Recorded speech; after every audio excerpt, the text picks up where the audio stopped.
on your mind?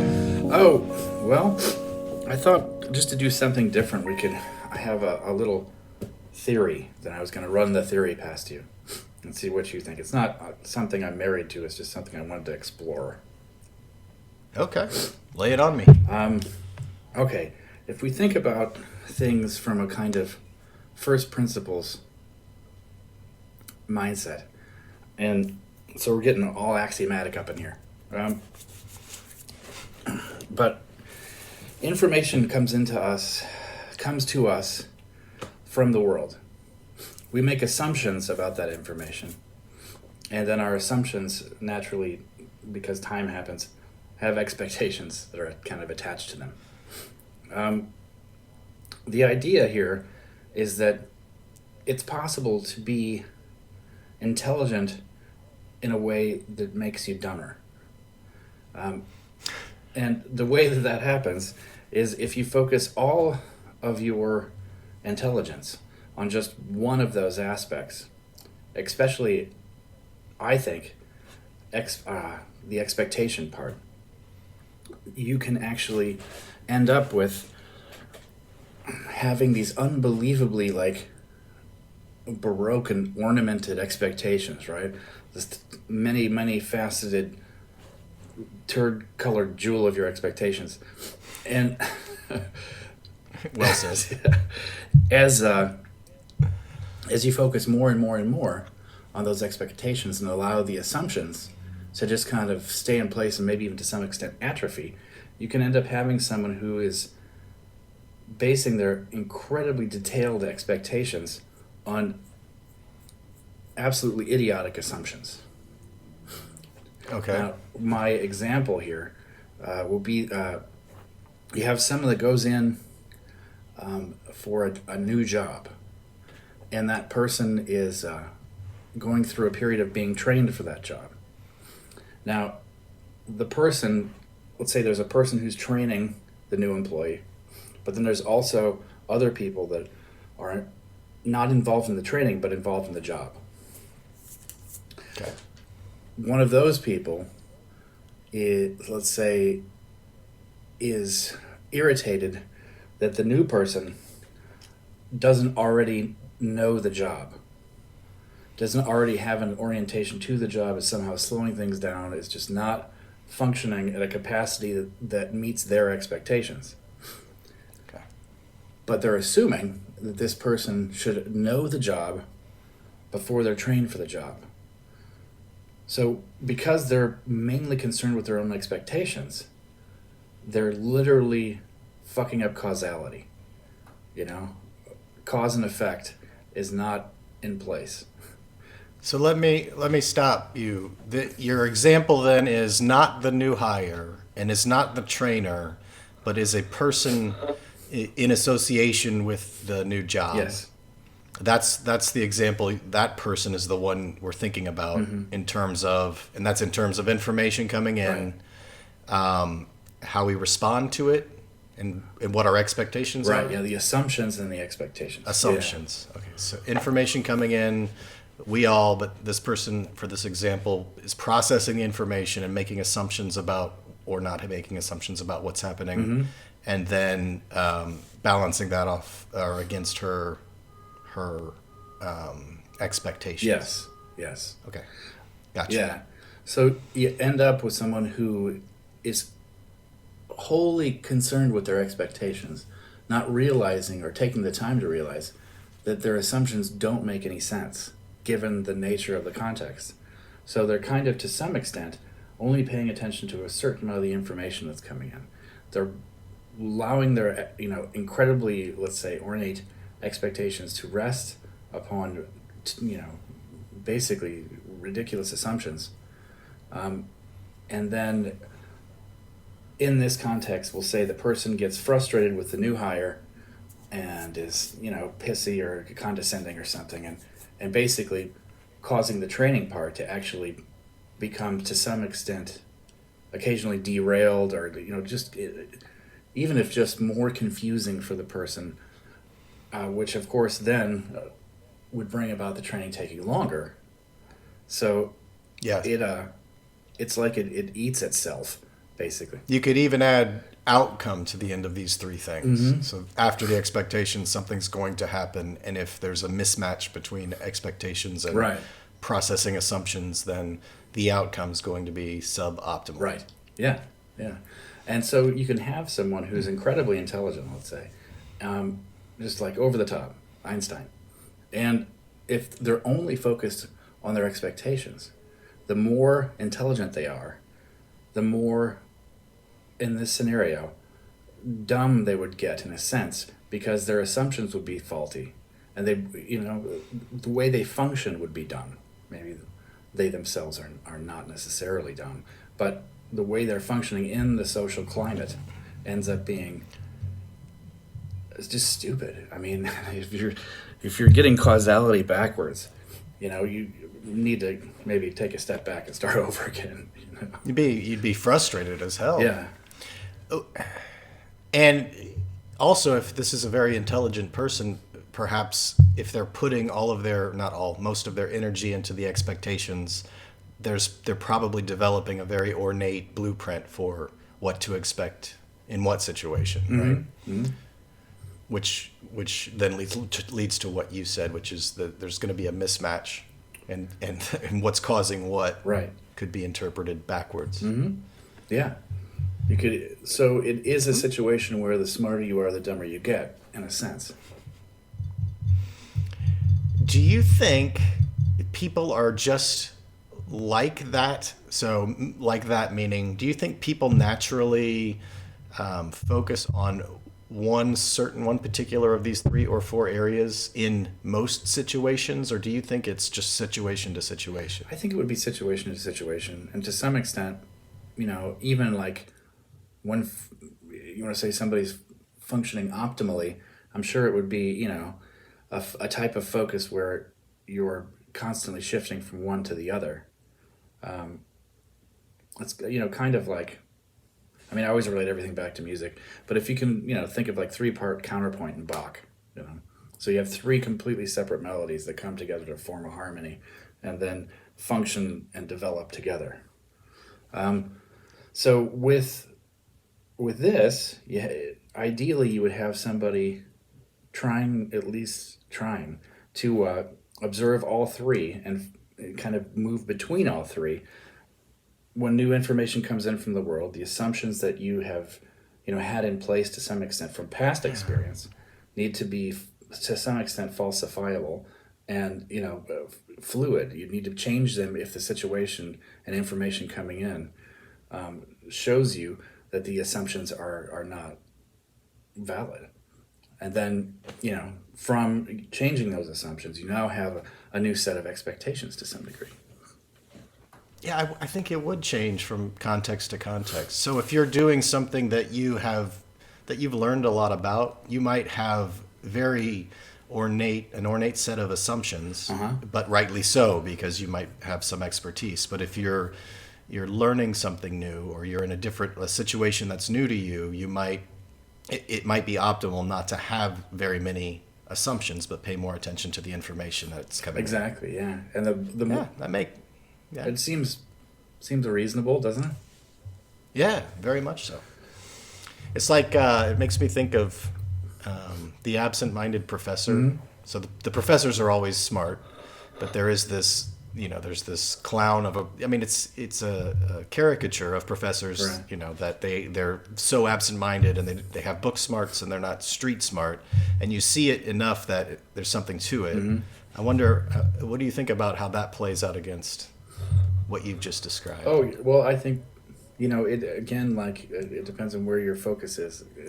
In that sense, it's a focus more on the things in the world, and what your relationship to them, and where, kind of a hierarchy of importance, I guess, because some things may elude somebody. Somebody may have something going on in their head.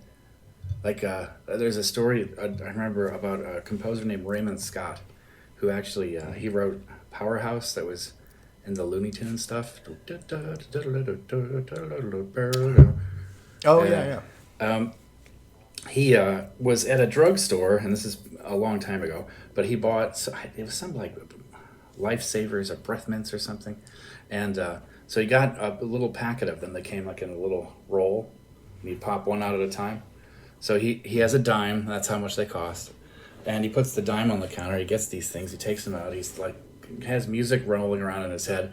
And he kind of is thinking other stuff. And he grabs the dime and pops it in his mouth. It's just the Right? Yeah. So absent-minded genius, yeah, definitely.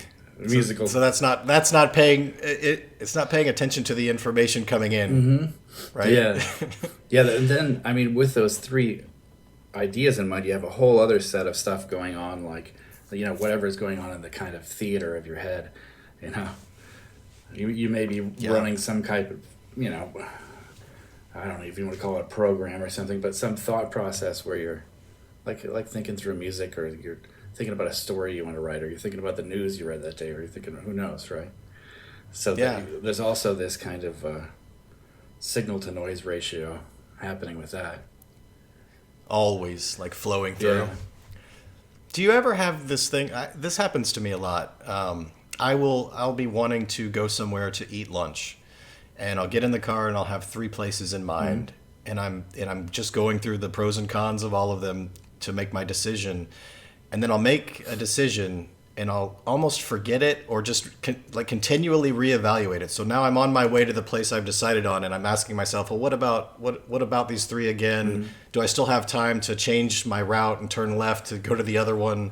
And I find myself in this loop of the most mundane decision making, but it's that kind of flow of thought just continue. It's almost, it's stupid, but it drives me crazy. Yeah. Like, no, you said you were going to go to this restaurant, just drive there and eat it. Right. Yeah. Does that ever happen to you? Anything like that? Oh, sure. Yeah. Just getting some type of when there are options, right? And thinking, well, I'd really like this, but maybe I'd rather have this, but maybe I'm going to go this way instead. Yeah. But no, I should do this because of this. But no, this is, you come up with these decision trees. And the things that are in those decision trees are each like kind of replaceable, and so maybe this is more important, maybe this is more important, and that's in each tree. It's whenever you have all these options. Right. I remember a book I read, this was maybe like 20 or 25 years ago, but I don't know what it was or who wrote it, but the premise was when you have more choice, your satisfaction with what you choose is lower. Yeah. And there's an example of there are 14 different flavors of jam that are on a table, and you're at a store trying to choose. No matter which one you end up picking, you'll be less satisfied than if there were only 3. Wow. Well, that's really interesting. Yeah. So I wonder if that has anything to do with expectations, as you're thinking about. Yeah, maybe it could. Like you expect that. No, I don't know. Maybe. Because if you have just this, galaxy's constellation of expectations that you are subjecting, whatever information comes in to, maybe, yeah. But even if any of them are fulfilled, you're still left feeling kind of like, meh. Yeah. This happens to me at Cheesecake Factory, another restaurant example. The goddamn menu is like 17 pages, and it's that same thing. You pick something, and I'm the kind of guy that doesn't want to eat the same thing every time. Oh, yeah. So it's just, me too. I almost don't want to go there. Right. I'll never make it through this menu. Okay. Right. I wonder to what extent, if you actually made it through the Cheesecake Factory menu, your cholesterol would be so high that you'd just be done. It's actually impossible to get through because you can't survive it. You can't, yeah. It'll kill you. It's an interesting thought. What do we do with it? Well, that's the thing. I think a lot of things that just about dealing with people that ends up bothering me over the years, has bothered me again and again and again, is usually related to some type of condescension. People being condescending to each other. I think it's just ridiculous. There's never a need for it, because what are you fulfilling other than making yourself feel a certain way? I totally agree. Yeah. I find it to be just an ugly thing. It is. It really is. And it's kind of, I always think of it as being, to an extent, ego-oriented and emotionally oriented, a bit masturbatory, because it's just about you looking down. It has some social utility in that you could, by being condescending to someone in front of other people, maybe you're trying to raise your status amongst those other people, and you may be doing it artificially by opportunistically grabbing onto something and saying, you're dumb, basically. Yeah. It often seems to me too that if a person is being condescending, I always get the feeling it's about something that's lacking in that person, in the person who's doing the condescending. Like maybe it's even an unconscious need to inflate one's ego about something that one knows somehow in the back of their minds they're just not good at. They're lacking. That's how I read it. It might not be like that at all, but that's how it comes across to me. I think a lot of the time it is. Because if someone, does something that you think is not fitting for the situation or something, maybe they're just making an error, and in which case you could always instruct them to some degree. You know what I mean? Like, not in a condescending way, but like, inform them if maybe they're just lacking information that you naturally assume they should have, but maybe they don't because you don't know their background, you don't know what's going on. How in depth do you know this person? So it just seems like taking it the time to opportunistically say you're dumb, thus implying I'm smarter than you, is totally non-functional when you could just help them out. And that probably doesn't come naturally to certain people, certain types of people. But if you can observe a framework like this in different situations with different people, I could see it being useful because you could sort of identify what sort of person you think this is, or which place they might be diverting too much of their attention, and then adapt your own style, in a very unobtrusive way to kind of make it a productive interaction or a productive task or something. Right. Yeah. It's a lot of work on your part because in addition to just like let's say you're the trainer in your original scenario, in addition to having to train the person, you also have to speak with this, like identify this other person and their outlook and adapt how you're handling them, almost with kid gloves to some extent. So you have to modulate and amplify the amount of things you have to do to get the thing done, which seems a little unfair. Yeah. Well, to a certain degree, that's just empathy, right? Don't you think? Yeah. Yeah. So if you have a lot of, I don't know, if you're high in empathy or whatever, then you have a natural inclination to some extent to kind of mold yourself to how someone else is functioning. Kind of like the plastic to the environment kind of thing, So you're kind of emotionally and interactually, interactively, plastic to the environment, and the environment is that person. Well, maybe that's what this is all about. It sounds like it could be all about empathy. Like we all have probably have the propensity to divert our attention one way or another that may be counterproductive. But if somebody's empathetic, then in an interaction with someone else, they'll naturally adjust how they handle that. And if somebody's not, then it could reverse the outcome. Right. Yeah. So to a degree, I think anybody who is going to be wholly focused on not wholly, but like kind of obsessively, let's say, focused on their expectations, is going to be someone who's by their nature probably pretty self-involved, and a lot of times I've seen people who have high degrees of self-involvement tend to go one of two ways. They're either kind of overconfident or insecure. They get kind of wrapped up. Let's say this way is the insecure direction. This way is the confident direction. They just get wrapped up more and more and more in their own interaction with their insecurity or their own interaction with their overconfidence. It's an interesting to relate those two, because I would have thought them to be on opposite ends of a spectrum. Not the spectrum of where your expectations lie, but maybe on the opposite end of the steps that you laid out at the beginning of this. But I think you're right. Yeah, it's perplexing stuff, and it's hard to talk about, because you have to kind of remove yourself from all of it and think about these processes as they occur in yourself as well, which is really pretty difficult, because I'm sure I can be a condescending twit sometimes, and and completely go against the stuff that I'm saying without meaning to. But, and then look at myself after and go, oh man, what's my problem? Did I not get enough sleep?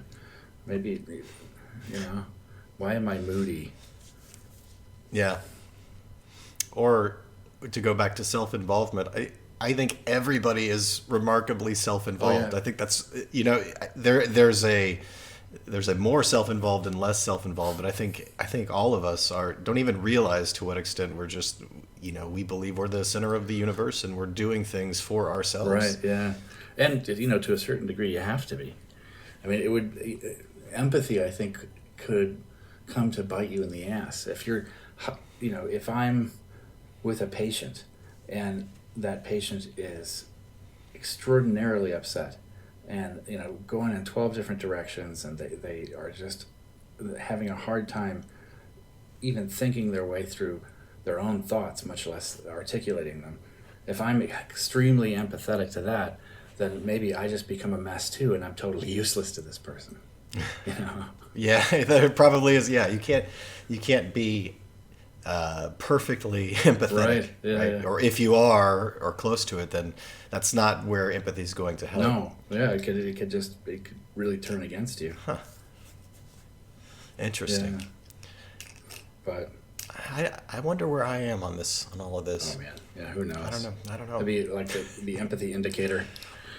I've got to find somebody that I irritate very badly, and then sit down and have a conversation, and find out what expectations of mine I expect. It would be kind of that are unrealistic. It would be interesting to sit down with someone who finds like me very, very irritating, and just say, okay, I want you to detail the ways in which I'm irritating. I'll go ahead and get more paper, right? But just to hear, and people can't even take it. Like I think it's a good thing to do, to get feedback, but this also is on a spectrum of strength and weakness. But I don't think people like being judged on their negative or perceived negative qualities. Oh, definitely. And you need to find out what they are, so that you can do something to make yourself more productive in the end. But getting that information, I don't think anybody's signing up to like, okay, give me that laundry list and I'll organize it and get started. Right. Although I mean, I remember studying music a long time ago with this guy David Baker at IU, and he would basically sit you down sometimes and just be like, okay, I think you're doing great with effort, but I'm going to go ahead and list all of the ways in which you suck. These are the things you need to practice. That's true. Yeah. If it's something where your goal is greater, like you are driven to achieve something, if you want to become an excellent musician, you have to have that kind of feedback. And you probably do welcome it, because you have this larger goal that you understand it's going to promote. But if it's about your personality and your interactions with people that don't really matter, it would be interesting. Definitely, because it ceases to be what you're doing and it becomes who you are. The critique. Yeah. Top shelf word.